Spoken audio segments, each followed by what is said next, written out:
Hi guys, and welcome to another episode of Buster's Book Reviews. It's been a while. Now the book we're gonna do today, I've read a couple since I read this one, but I wanted to go ahead and do this one while it's fresh in my mind. And the book we got is a little one called Brazen Virtue by Nora Roberts. Okay, you got this girl named Grace McCabe. She's a best-selling mystery writer, and she's going to visit her sister. When she gets there, it turns out that her sister is going through some money woes. She's going through a divorce. She's trying to get money for a lawyer to get her son back, and she's doing some shady stuff for extra money.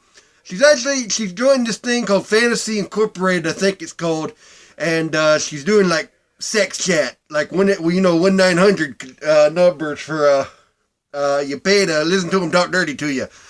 And she's a little surprised because her sister's always been so a little bit uppity, I think, and uptight. But she understands, and she's actually kind of fascinated about it. Her and her sister have never really gotten along, and of course they're fighting. Then one morning, Grace looks out the window, and she sees this big bearded, like Paul Bunyan-like dude working on his house. And hello, kitty. And turns out he kind of recognized her, but it doesn't hit him till later, and it turns out he's a cop named Ed Jackson, and he brings over one of her books. It's like, hey, this is you, can I have an autograph? And of course they become romantically involved. And well, one night when they go out on a date, there's this person that's obsessed with her sister and her alternate ego named Desiree, and he's obsessed with her, thinks he's in love with her, and he comes to visit her. Of course she's like, who are you? And starts screaming, and he's nuts, and so he ends up killing her and raping her and killing her. Not pretty. And of course Grace comes home, she finds her sister, and Ed's with her, and she becomes obsessed with trying to catch this guy, and of course he ends up killing again. Well, the whole book goes through this the whole cycle of police work trying to track him down, and of course the growing romance between her and Ed. And I'm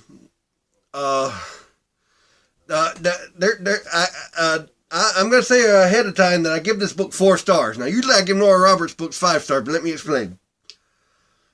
This is a pretty short read. It's only 300 and something pages. But there's a couple of flaws. You got a few interesting characters, but not as many as a lot of them. Like his partner Ben's pretty cool, and his wife.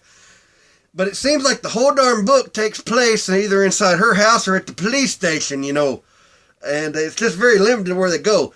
And you pretty much, well, hello. Anyway, you pretty much know who the killer is right from the very beginning. So there's no mystery, so there's not going to be any aha moment. And the ending was a little anticlimactic, Didn't really get you excited or nothing.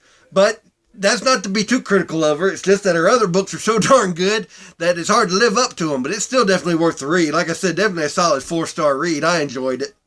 So pick up your copy of Brazen Virtue, and that's my review of it. Now, what's left for you to do now is like this video, subscribe to the channel for more Buster's book reviews, Chris Snider's book marketing videos. Follow Chris Snider at Chris Snider83. Get all of his books on Amazon or Kindle. That'll do it for this video, and as Chris always says, happy reading.